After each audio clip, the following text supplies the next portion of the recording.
I should have known something was wrong the moment I pulled into the parking lot. The neon sign that once proudly spelled Eleanor's Kitchen was gone. In its place was a generic, uninspired banner that read Ava's Bistro. My stomach twisted. This was a mistake. It had to be. I stepped out of my car, my pulse thumping in my ears. The restaurant, my grandmother's restaurant, was supposed to be mine. She had made it clear in her will. So why was someone else's name on the sign? Why were strangers sitting at the outdoor tables, laughing over coffee that wasn't brewed from my grandmother's old recipes? I pushed open the door, and the scent hit me first. The warm, nostalgic aroma of fresh sourdough and garlic butter gone. Instead, it smelled artificial, manufactured, as if the soul of the place had been stripped away. A waiter in a crisp uniform turned to me with a polite but confused smile. "Table for one?" I shook my head. I'm looking for the owner." His expression wavered. "That would be Ava. She's in the back. Do you have an appointment?" Ava, my sister, the golden child, the one my parents had spent their lives bending over backward for. I didn't need an appointment. I marched past the confused waiter, ignoring his half-hearted protests. The kitchen door swung open as I shoved through, and there she was, Ava, in a chef's jacket she didn't deserve, barking orders at the staff like she had actually worked for this. She turned, spotted me, and had the audacity to smirk. "Oh, hey Harper, didn't expect to see you here." My mouth felt dry. What the hell is this? Ava wiped her hands on a towel, completely unfazed. "My restaurant." I felt like I'd been punched in the gut. "No, this is Grandma's restaurant. She left it to me." Her smirk didn't falter. "Yeah, well, Mom and Dad had other plans." The words barely registered. My brain was stuck on one looping thought. They sold it. They actually sold it. My hands curled into fists. "You knew," Ava shrugged. "Of course I knew." That was when I realized it wasn't just my parents who had betrayed me. It was her too. And I wasn't about to let it slide.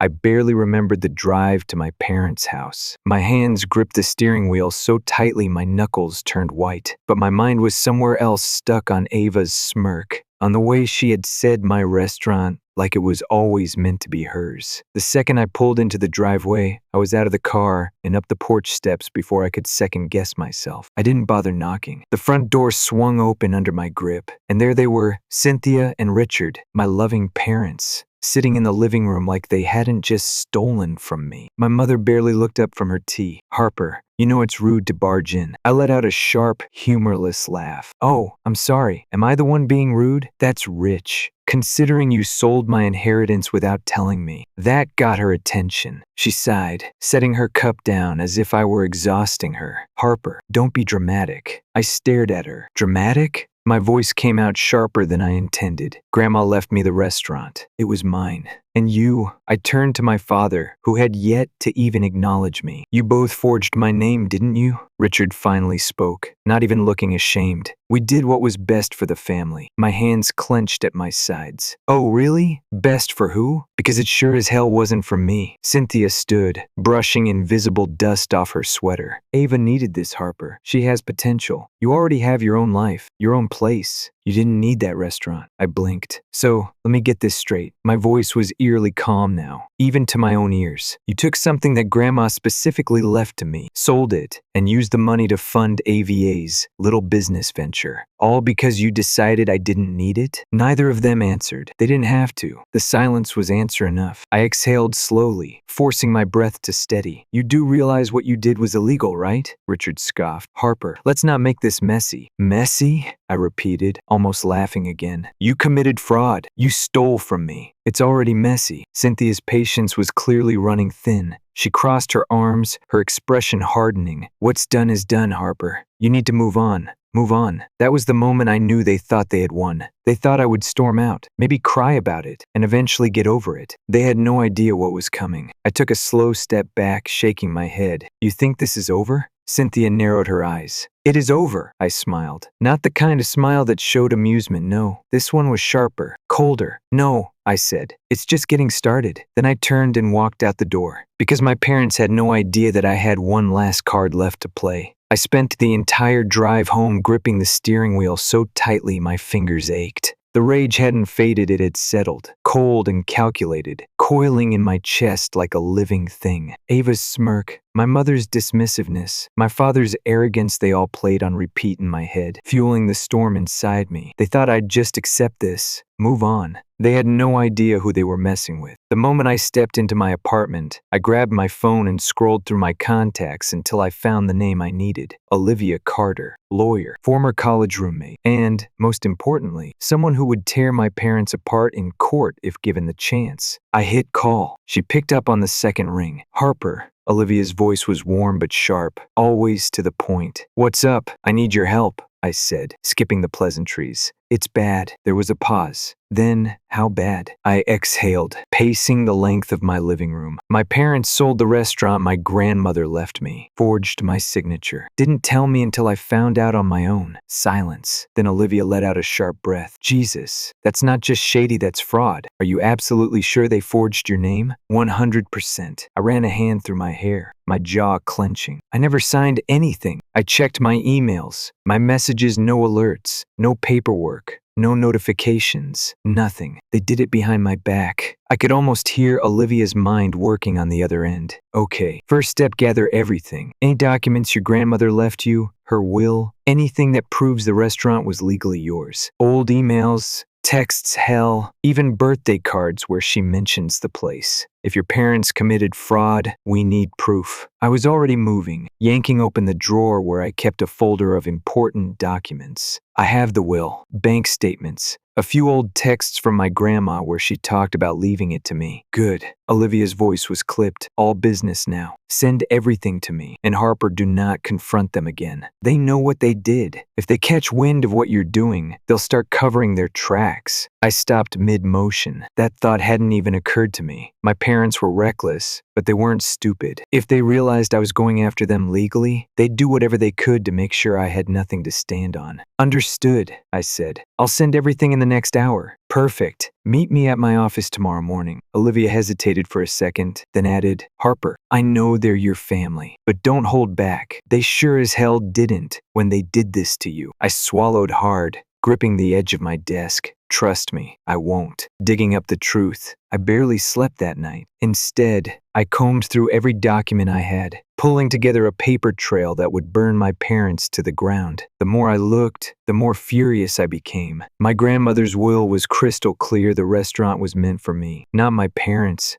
not Ava, me. Then I found something even worse. Buried in my bank statements was an unauthorized transaction from my name. $250,000, the exact amount the restaurant had been sold for. The money had never even touched my account. It had been funneled directly into Ava's business. I sat back, my hands shaking. They didn't just forge my signature. They stole the entire sale and handed it to Ava like it was her birthright. I was going to destroy them. The meeting. The next morning, I walked into Olivia's office with a folder thick enough to crush a small animal. She flipped through the documents, her expression darkening with every page. When she reached the forged signature, she let out a low whistle. Damn, they didn't even try to be subtle. I clenched my jaw. They thought I wouldn't fight back. Olivia tapped a pen against the table, deep in thought. "Okay, here's what we do. First, we send a formal legal demand. They either return the money or we sue. If they refuse, we take this to court for fraud, forgery, and financial misconduct. And if they don't have the money," she smirked, "then we go after their assets, house, savings, investments, whatever we can take." A slow, cold satisfaction curled in my chest. Do it. The first strike that afternoon, Olivia drafted a formal legal notice. My parents had 48 hours to return the full amount or face legal action. The second the notice was delivered, my phone rang. Cynthia. I almost ignored it. Almost. But then I thought, no, let's see what she has to say now. I picked up. Her voice was tight, controlled, but there was something underneath it, panic. "Harper. What the hell is this?" I leaned back, staring at the ceiling. "It's a legal demand. You know, for the $250,000 you stole from me?" Cynthia scoffed. "Stole? Harper, this is a family matter. You don't take family to court." I laughed. Actually laughed. "You didn't seem to care about that when you sold the restaurant behind my back." She bristled. "I don't know what kind of lies you're believing, but we didn't steal anything. We simply forged my signature." I cut in. "Committed fraud? Used my name to funnel money into Ava's business?" Silence. Then, in a much lower voice, she said,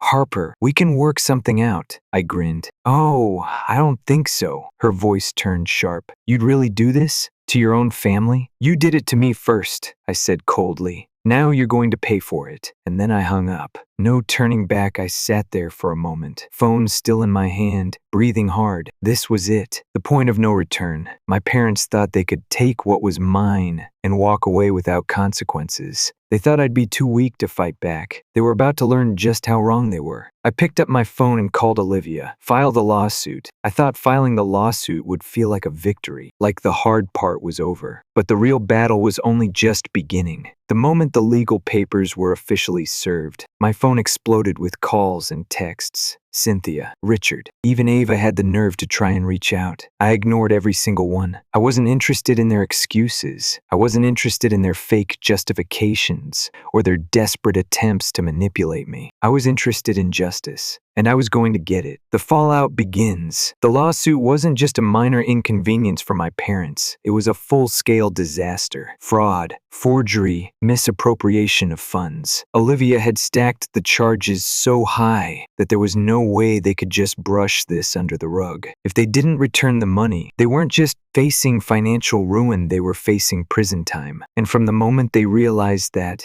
their entire world started falling apart. First, my father's business took a hit. News of the lawsuit spread fast, and his so-called business partners started distancing themselves. No one wanted to be associated with a man who was about to be exposed for financial fraud. Then, my mother's social circle started to collapse. Cynthia had spent years curating an image of wealth and respectability. She was the type of woman who threw charity luncheons, hosted book clubs, and acted like she was a pillar of the community. Now, she was the woman being sued by her own daughter, people whispered. Invitations dried up. Friends stopped calling. And Ava, sweet, golden child. Ava was finally facing the consequences of having everything handed to her. The money from the restaurant's sale had gone directly into her business, but now that it was legally considered stolen funds, she had no choice but to return it or shut down. She called me once, just once. I let it ring out. She sent a text right after. "Ava, Harper, we need to talk, please." The first stared at it for a long moment. Then I turned off my phone. They had made their choices. Now, they could live with them. The courtroom showdown. The trial date came faster than I expected. Olivia worked fast, shutting down every attempt my parents' lawyer made to delay or dismiss the case. The morning of the trial, I walked into that courtroom with my head held high. Cynthia and Richard were already seated at the defense table, looking pale and exhausted. Ava was behind them, sitting rigidly in her chair, her lips pressed into a thin line. I took my seat next to Olivia. Then the proceedings began. It wasn't even a fair fight. Olivia dismantled their defense like a surgical strike. First, she presented my grandmother's will, the clear, irrefutable proof that the restaurant had been legally left to me. Then, she pulled out the forged signature on the sale contract. She compared it to my actual signature. Let the jury see the obvious differences. Then she brought in a forensic document examiner who confirmed that it had been doctored. Cynthia's lawyer tried to spin it as a misunderstanding, tried to argue that my parents had only acted in the best interest of the family. But then Olivia dropped the final bombshell, the financial records.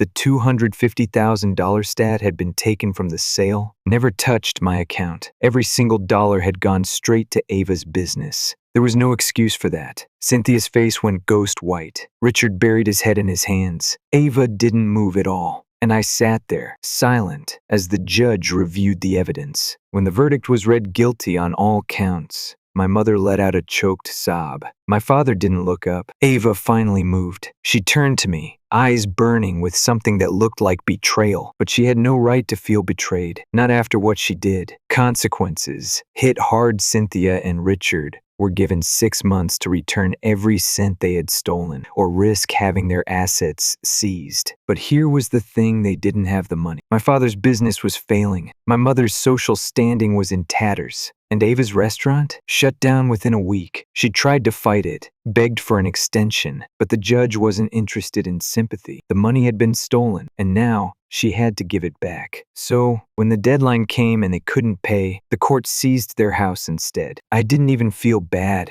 Not when I saw the for sale sign go up. Not when I heard through the grapevine that they had moved into a tiny rental on the bad side of town. Not when I realized they finally knew what it felt like to lose everything. The final conversation. The night before they officially lost the house, I got a call. I answered without thinking. Cynthia's voice was shaky. "Harper," she said, and for the first time in my life, she sounded small. "We have nowhere to go." I said nothing. "Your father he's broken," she whispered. "Ava doesn't know what to do, and I just don't understand why you did this." I let out a slow breath. "You don't understand?" I asked. "You're my daughter," she said, voice trembling. "How could you do this to us?" I closed my eyes. "You did it to yourselves," I said. Then I hung up. Justice served a month later. I walked through the front doors of my grandmother's restaurant. The new owner had reached out to me after the trial, offering me first rights to buy it back. I did. I stood in the kitchen, running my hands over the worn wooden counters, breathing in the scent of something familiar. The place was mine again. I should have felt satisfied, but all I really felt was relief. Because in the end, my grandmother's restaurant wasn't just some building. It was home, and now it was exactly where it belonged. A year had passed. A year since I walked out of that courtroom, head held high. Since my parents lost everything. Since Ava's so-called business empire crumbled into nothing.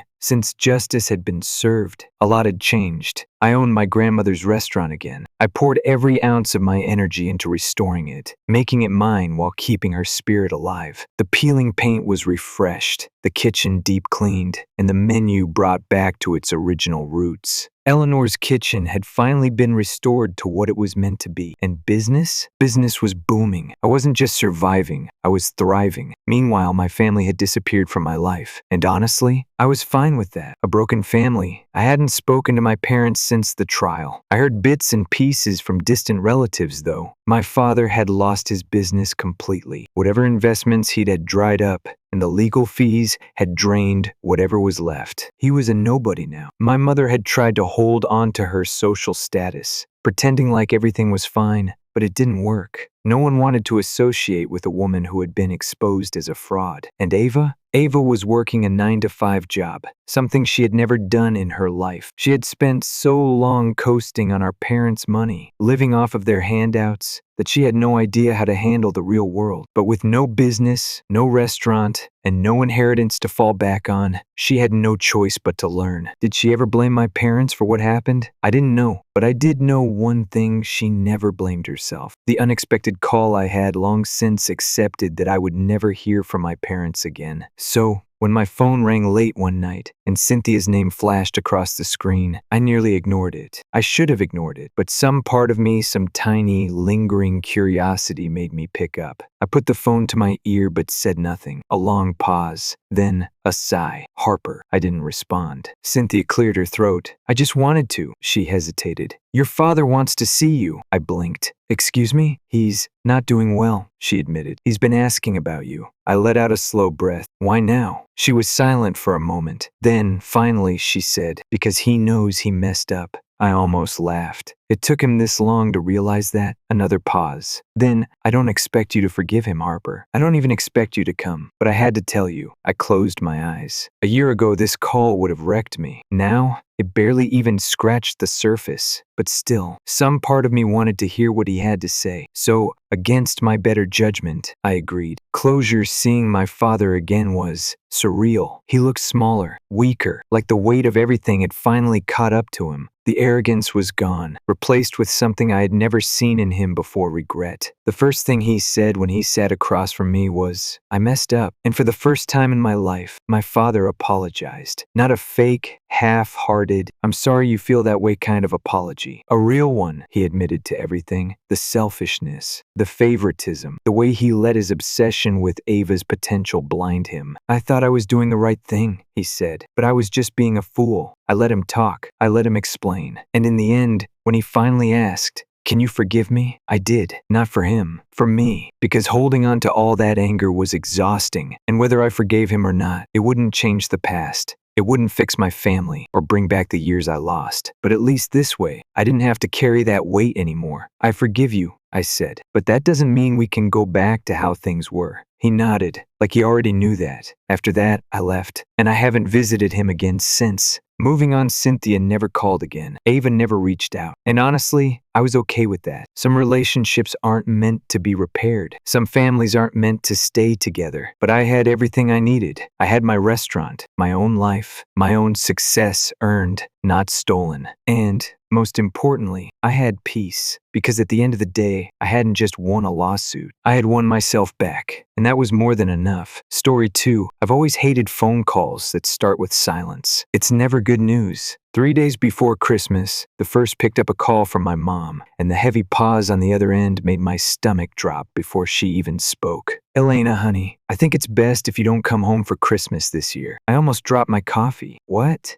I asked, gripping the mug like it was the only thing keeping me tethered to reality. It's just, Richard's parents are coming, and they don't want to see you. They've made it very clear. I sank onto my couch, my brain scrambling to process what I was hearing. Richard, my stepdad, had been married to my mom since I was 10. His parents had never liked me, but this was new. Mom, we've always spent Christmas together, every single year since Dad died. My voice was shaking now, but I didn't care. She sighed. I know, sweetheart, but what? I snapped. You're seriously choosing them over me? The silence that followed was worse than any excuse she could have given. When she finally spoke, her voice was tight. They've threatened to cut Richard out of their will if they find out we're still in contact with you. They told us they won't leave him anything and will stop talking to us altogether. I let out a short, humorless laugh. So this is about money. It's not just that, she said, quickly, like she could undo the damage. We told them we haven't spoken to you in years, and we need you to go along with it just for now. I stared at the wall, unable to believe what I was hearing. You want me to pretend I don't exist in your life? That's your solution? Richard's parents are difficult people, Elena. They're spiteful and stubborn. We just need them to believe no one in the family talks to you anymore. You need me to understand? My voice cracked. No, I need you to understand. You just disowned me for money. I hung up, and then I sat there, staring at my phone, trying to wrap my head around the fact that my own mother had chosen money over her daughter.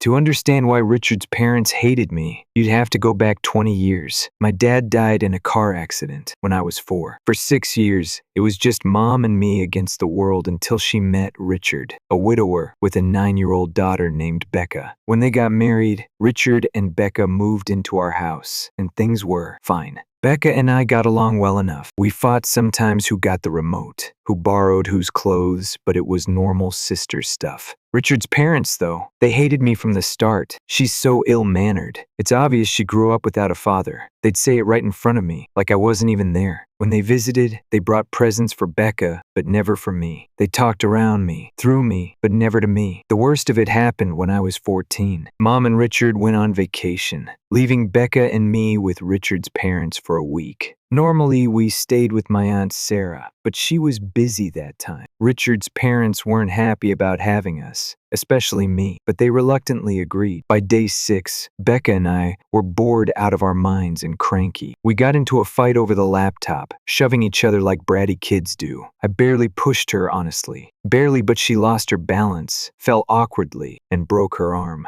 The scream that came out of her was blood-curdling. Her grandfather rushed her to the hospital. Her grandmother stayed behind, pacing the kitchen and muttering under her breath. And then, as soon as Richard picked up the phone, she shrieked into it. "You need to come home right now." Elena attacked Becca and broke her arm. She needs a psychiatric clinic. She's completely out of control. Everything changed after that. They locked me in a bedroom and took my phone. They only opened the door to slide in meals. She's a rabid animal, they hissed through the walls. She belongs in juvenile detention. Mom and Richard cut their vacation short. When they got back, Richard barely looked at me. Becca and I made up quickly, ironically. The accident brought us closer. But Richard? He forced me into therapy for anger issues I didn't have. After that, home became suffocating. When I turned 18, I left for college in another city, and it felt like escaping prison. Years passed. I worked my ass off. I studied business administration, took an internship at my friend Olivia's dad's restaurant chain, and shocked everyone when my development plan actually worked. After graduation,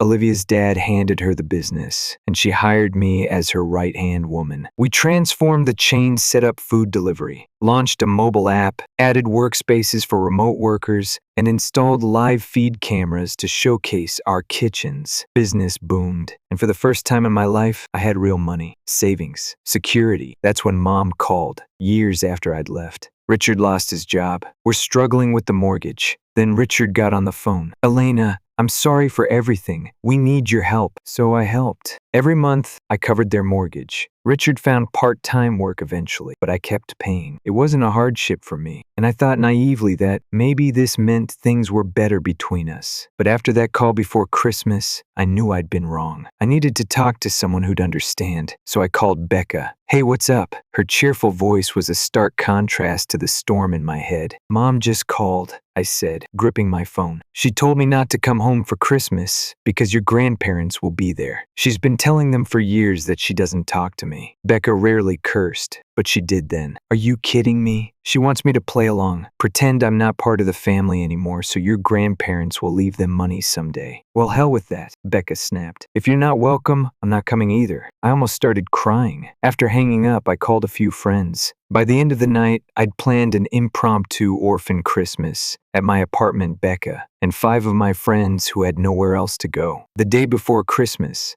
Becca showed up at my door with a bag full of dollar store decorations. "Your place needs some Christmas spirit." We spent the evening drinking wine, decorating, and laughing. Christmas Day was even better, loud, chaotic, and filled with people who actually wanted to be there. That night, before bed, I scrolled Instagram and saw a post from Mom. There she was, beaming next to Richard's parents in matching Christmas sweaters. The caption? "So blessed to spend this special day with family." Family. The word felt like a knife twisting in my gut. I wasn't family anymore. I was an inconvenient truth they had to hide. The next morning, I opened my banking app and canceled their mortgage payments. Let them ask their precious in-laws for money. 2 weeks passed, and I threw myself into work. The holiday rush had flooded our restaurants with new customers, all chasing their New Year's resolutions: eat healthier, try new places, support local businesses. Olivia and I were knee-deep in expansion plans, scouting locations for a new restaurant. It was exactly the kind of distraction I needed. Then my phone rang. "Mom." I stared at the screen for a second before answering. "Elena, there's a problem with the mortgage payment," she said. No hello, no pleasantries,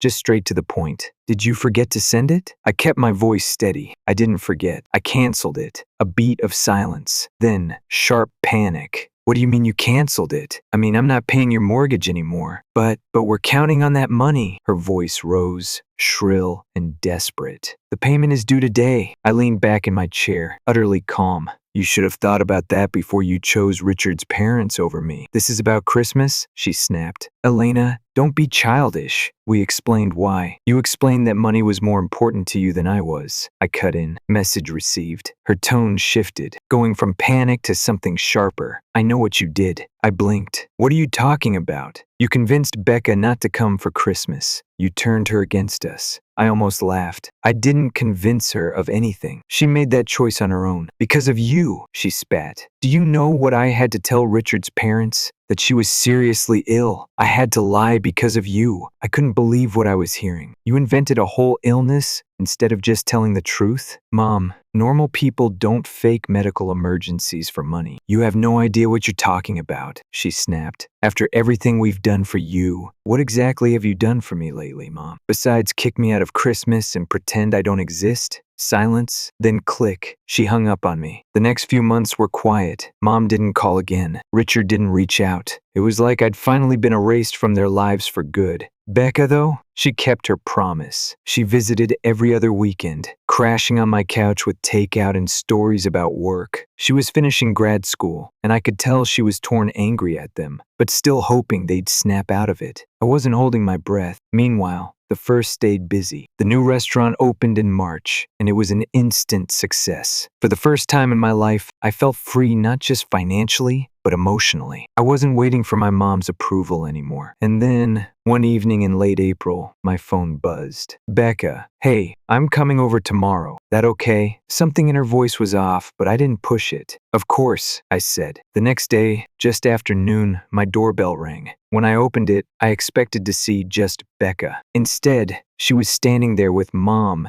and Richard. I froze. What the hell? Mom clutched her purse like it was a shield. Richard looked uncomfortable. Becca gave me a pleading look. Hear them out, Elena, please. Everything in me wanted to slam the door, but I didn't. Instead, I stepped aside and let them in. Mom and Richard stepped inside like strangers, awkward and stiff. Becca followed, shutting the door behind her like she was afraid I'd throw them back out. I folded my arms, keeping my voice steady. All right, you're here. Talk. Mom hesitated, eyes darting to Richard. He cleared his throat. Elena, we came to apologize. I stared at him, waiting. Mom wrung her hands. What I did at Christmas was wrong. I see that now. That was it? That was supposed to fix everything? I let out a slow breath. Okay. And Richard shifted uncomfortably. We miss you. That hit a nerve. I clenched my jaw. The house you didn't want me in? The one where you pretend I don't exist whenever your parents visit? Mom flinched. You're right to be angry. We betrayed you. I betrayed you. She swallowed hard.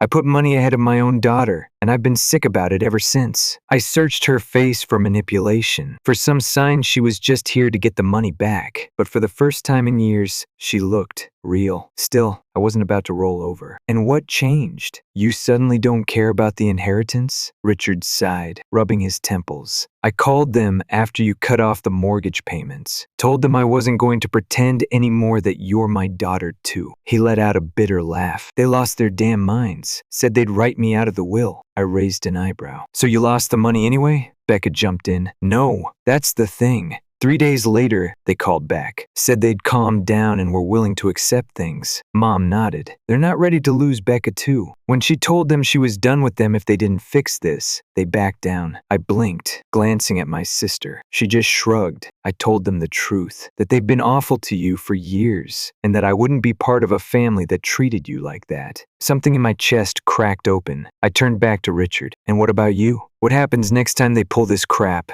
He shook his head. There won't be a next time. We've drawn a line. You are our daughter, and that's not up for debate. I didn't know what to say. Part of me wanted to forgive them, to finally have my family back, but another part remembered just how easily they'd thrown me away when it was convenient. I don't know if I can trust you again. Mom's eyes welled up. I understand, but I'm willing to do whatever it takes to earn it back. Richard nodded. We've been looking into family therapy. I blinked. You? Therapy? Becca smirked. Dad's idea. Richard sighed. I should have stood up for you years ago. After what happened with Becca's arm, I let my parents dictate how I treated you. That wasn't right. For the first time, I saw him not just as the stepfather who betrayed me, but as someone who had been manipulated his whole life, just like I had been. That night stretched into hours of hard, painful conversations. We talked about old wounds, about the Christmas betrayal, about what it would take to rebuild trust. When they left, we had a plan. Weekly family therapy sessions, regular dinners just the four of us. No in-laws allowed.